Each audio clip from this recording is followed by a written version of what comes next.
basil, and 13 gallons of extra virgin olive oil. It took 30 Neapolitan pizza makers to put the whole thing together. The pizza was spread out on 270 tables and cooked with 2 mobile wood-burning ovens. The assembled crowd quickly consumed the pizza once the world record was established. That looks so good, doesn't it? 1,600 feet. Yeah. It's a quarter of a mile long. That's an interesting way to do it, too, through the narrowly like that through the oven. Yeah, just put it on a conveyor belt and cook it away. I bet that's good pizza. Yeah. Time for now. We thank you for watching. We'll see you back here again tomorrow.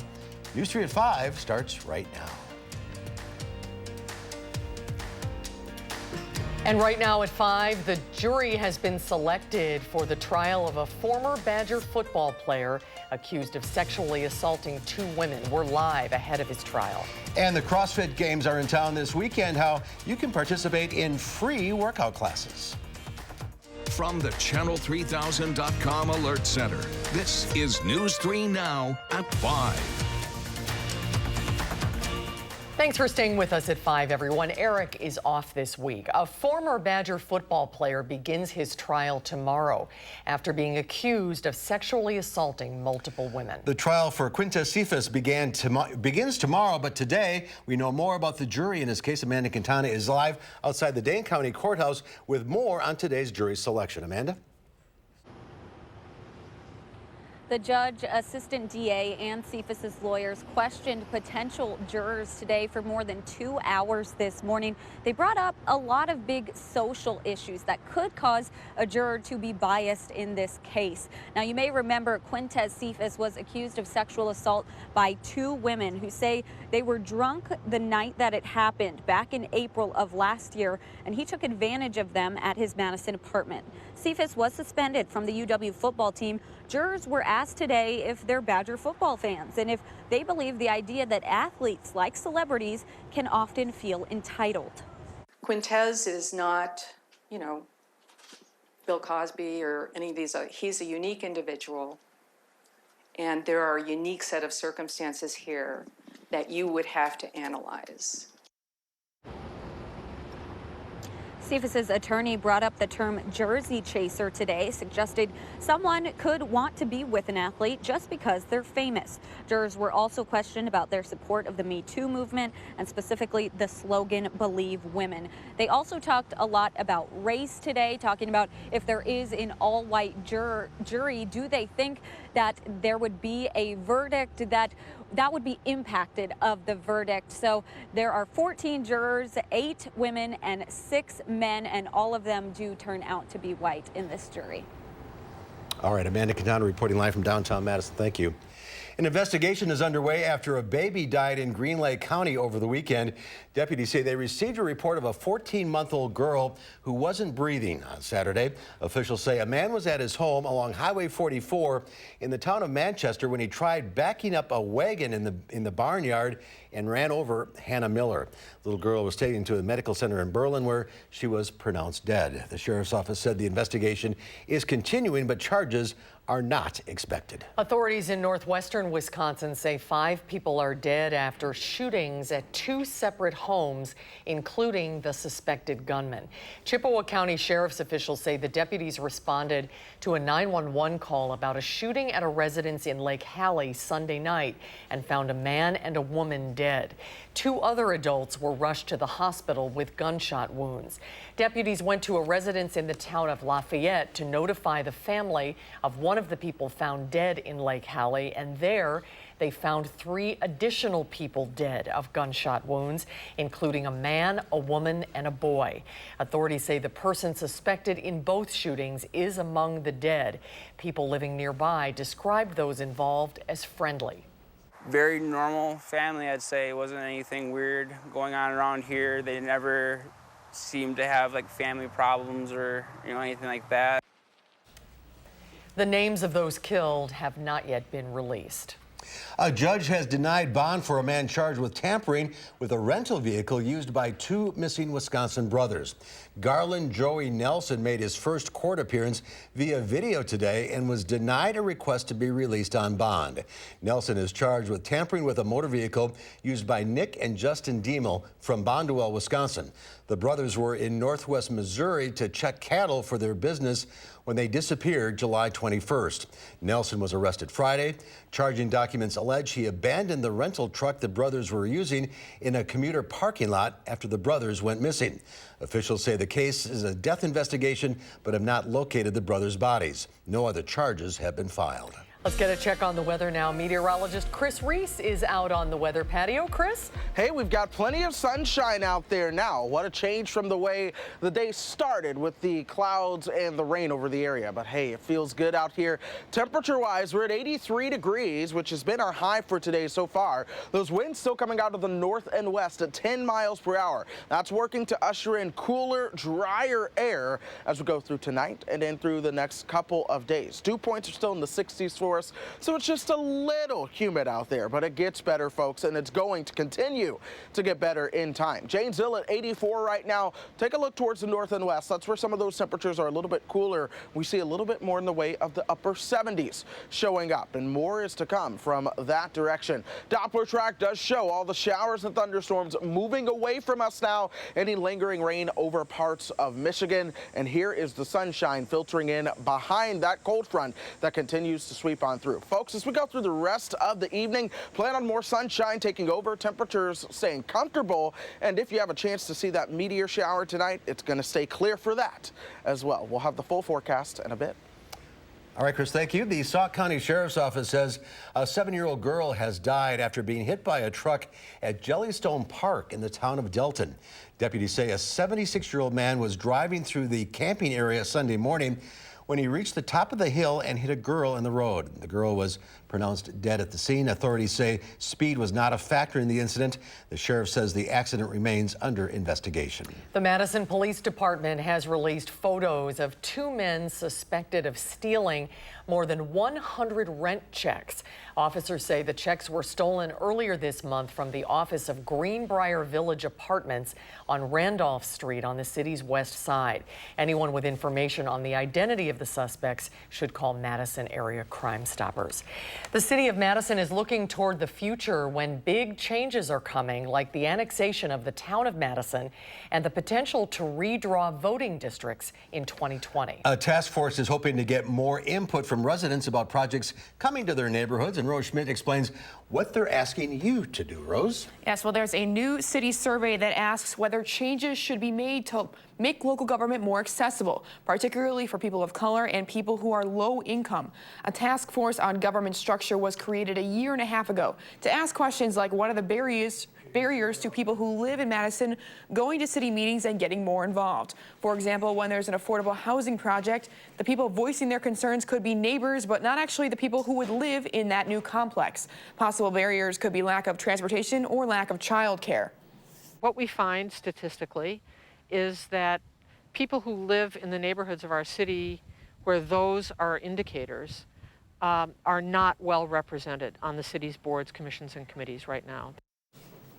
After the 2020 census, there's a possibility that Madison could redraw its alder maps, and a pending annexation of parts of the town of Madison will mean more residents and more changes to the maps. The survey is available until August 25th, and anyone who lives in Madison is strongly encouraged to take it. We'll put a link up on our website, channel3000.com. Check that out. Rose, thank you. Thank you, Rose.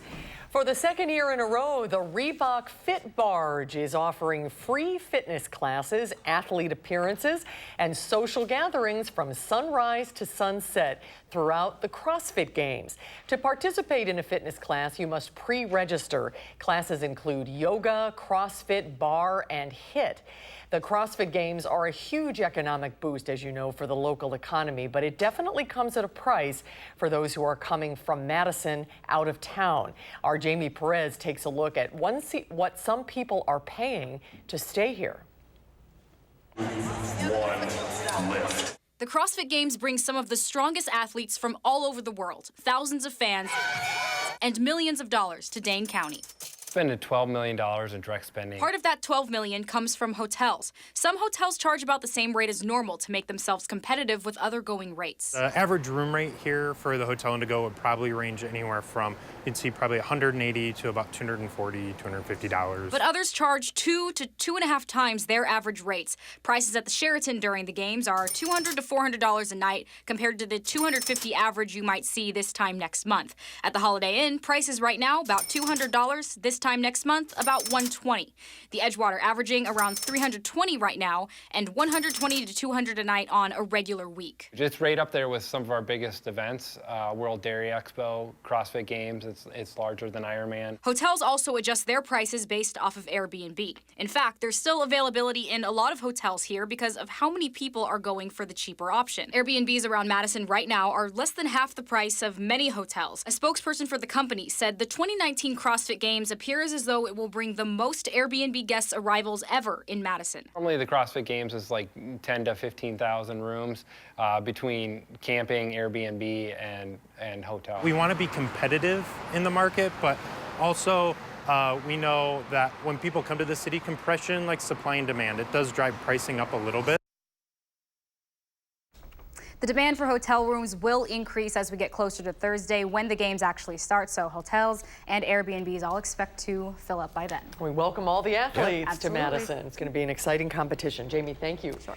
In more local news, drivers should be prepared for congestion and delays at the Verona Road as the Wisconsin Department of Transportation moves into the next phase of construction. Short-term lane closures are scheduled south of the Beltline from Sunday night through Friday morning. Southbound Verona Road will be limited to 2 lanes until Tuesday night. Crews will then shift to the northbound side of Verona Road on Wednesday morning through the end of the week. DOT officials say the project will wrap up in November and that the safety upgrades will make it well worth the time. Traffic volume was the #1 leader, plus accidents at the PD Verona Road intersection and working up and down this corridor for safety purposes. It has been 7 years since work on Verona Road began, and again, it's scheduled to wrap up this fall. Wisconsin football has announced a home-and-home series with an SEC powerhouse. The Badgers and the Crimson Tide will play at Camp Randall in Madison in 2024, and Wisconsin will travel to Tuscaloosa in 2025. The two programs last met in 2015, and Alabama was victorious in that matchup. 2 days left before the Major League Baseball deadline ends, and the Brewers are making some moves. Milwaukee has acquired right-handed pitcher Jordan Lyles from Pittsburgh.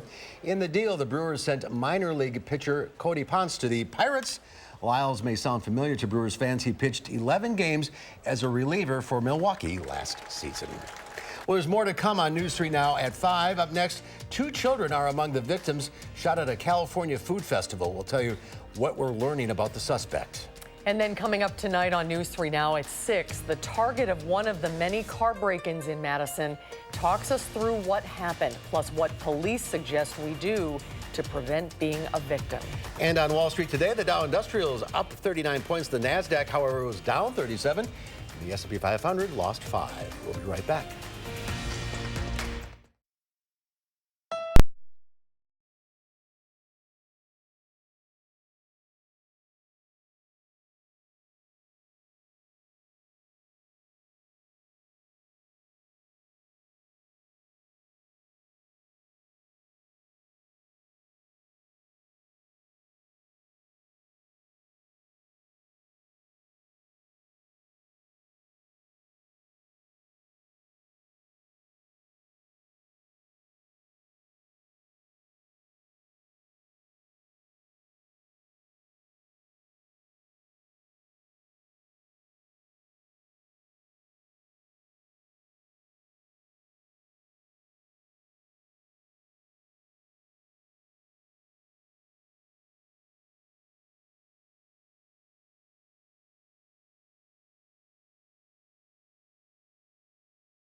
Police are still looking into why a gunman opened fire at a food festival in Northern California yesterday, killing 3 people. Police have identified the suspected shooter as 19-year-old Santino William Legan.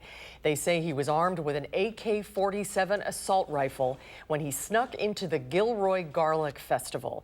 Authorities say Legan evaded security by cutting through a back fence and then opened fire, killing a man in his 20s, a 13-year-old girl, and 6-year-old Stephen Romero. At least 12 others were injured. Officers began shooting back at the suspect within a minute of him firing shots. Despite the fact that they were outgunned with their handguns against a rifle, those 3 officers were able to fatally wound that suspect, and the event ended very quickly. Police are now checking Legan's social media accounts and computers to determine whether he was affiliated with any particular groups and whether he acted alone. Mourners are calling an Italian police officer killed last week a hero. The 35-year-old officer was stabbed to death Friday in Rome while investigating the theft of a backpack and a possible drug deal. 2 American teens from California are under arrest for the crime. Finnegan Lee Elder and Gabriel Christian Natalie Yorth, who Italian police say confessed during interrogation. President Trump met with a group of inner-city pastors at the White House as bipartisan outrage builds over a 3rd day of tweets attacking Maryland Congressman Elijah Cummings and his Baltimore district.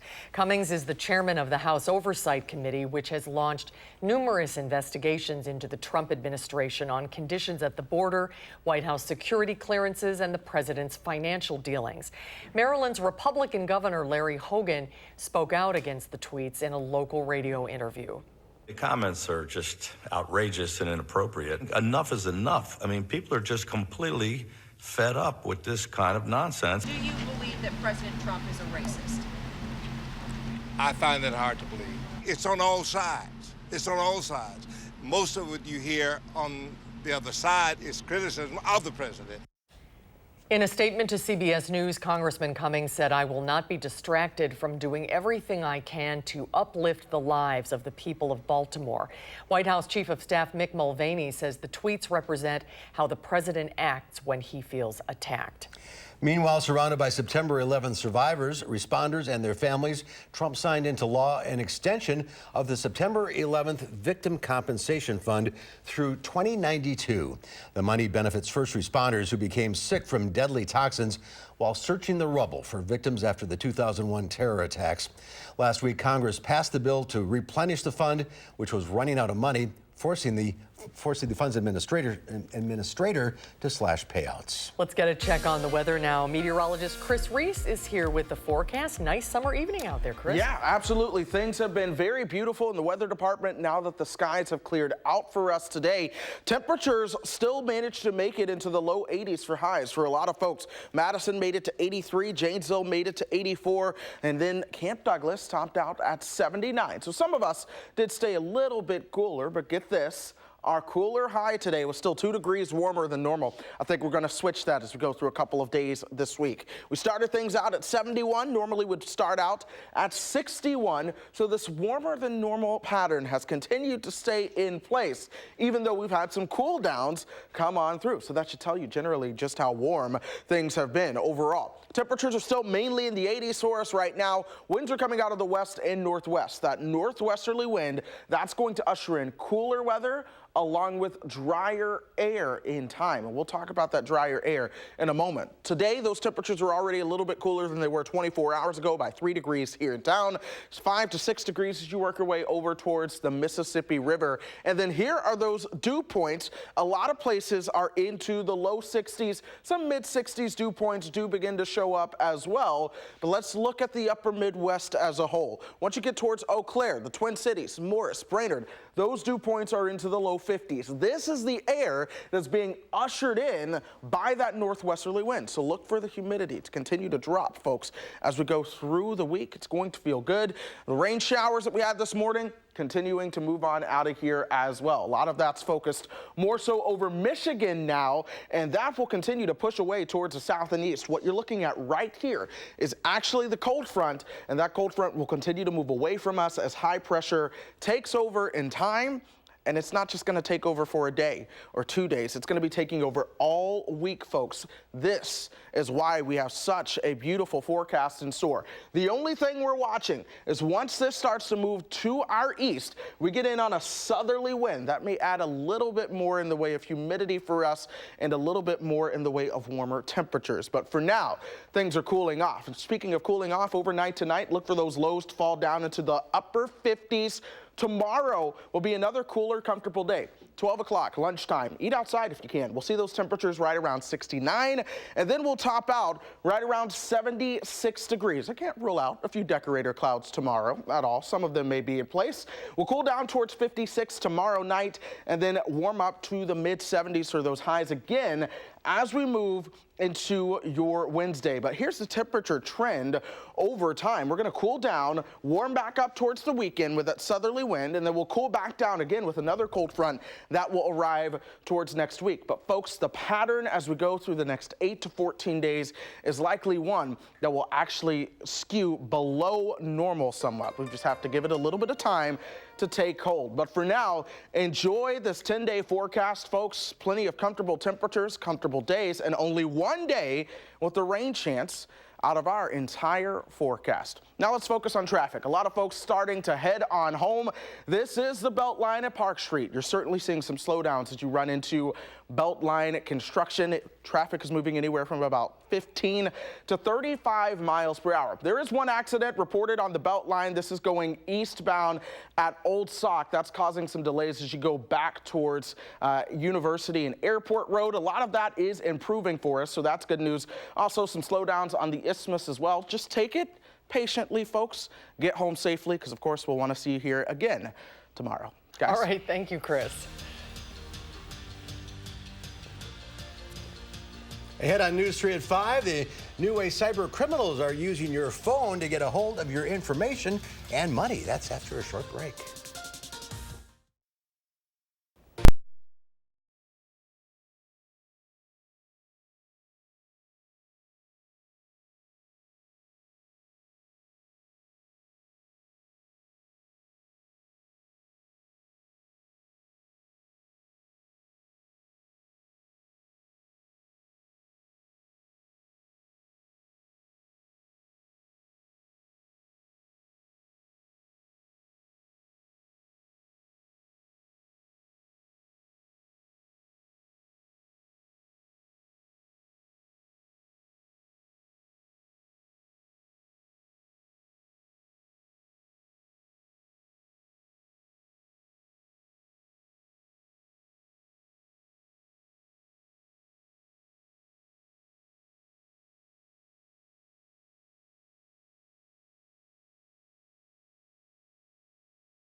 Each year, about 24 million Americans fall victim to a phone scam. An elaborate new con has people believing their bank is preventing a problem when in reality, it's a criminal looking to steal your money. CBS's Mark Liverman explains.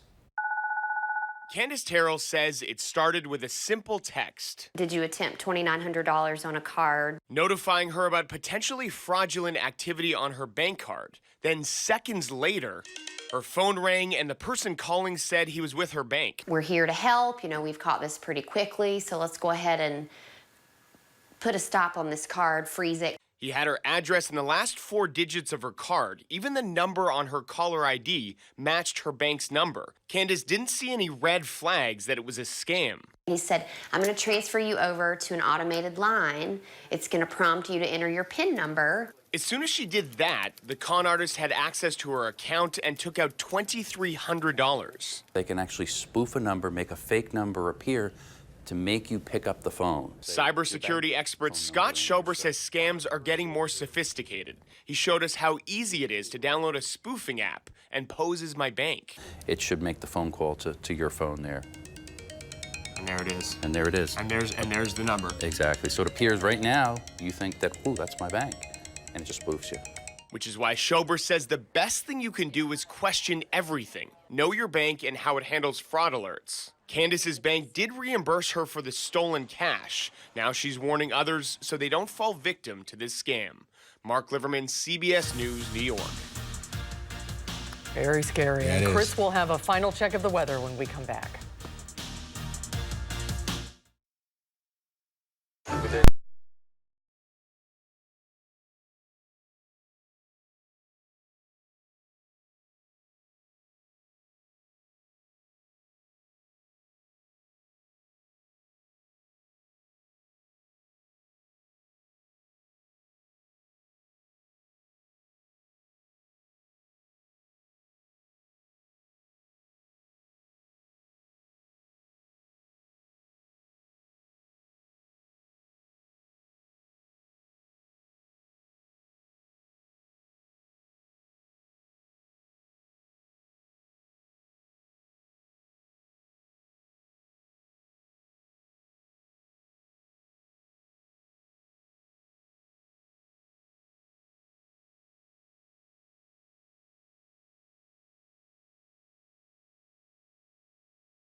Tonight on the CBS Evening News, what we're learning about the youngest victims in the shooting in Gilroy, California, and why police say they're now looking for a second person.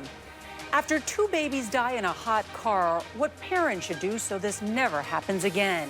And 2 American teens accused of murdering an Italian officer, what one is telling investigators. That's tonight here on the CBS Evening News.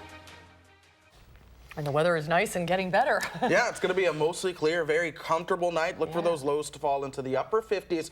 There's also a meteor shower tonight. Oh, and that's you're right. looking at the possibility of 20 to 30 meteors per hour. So it's going to be clear for that, very comfortable. As we go through the rest of the week, that sunshine sticks around, folks. There's only 1 rain chance in the whole 10 days. That's Sunday, and it's not a washout. And lower humidity. Lower humidity as well. Yes, it's going to feel very nice this week. What a stretch. Heading into August. I'm ready for it. All right, thank you, Chris. And we thank you for watching. We'll see you back here at 6 o'clock. Stay tuned now for the CBS Evening News. Have a good evening, everyone.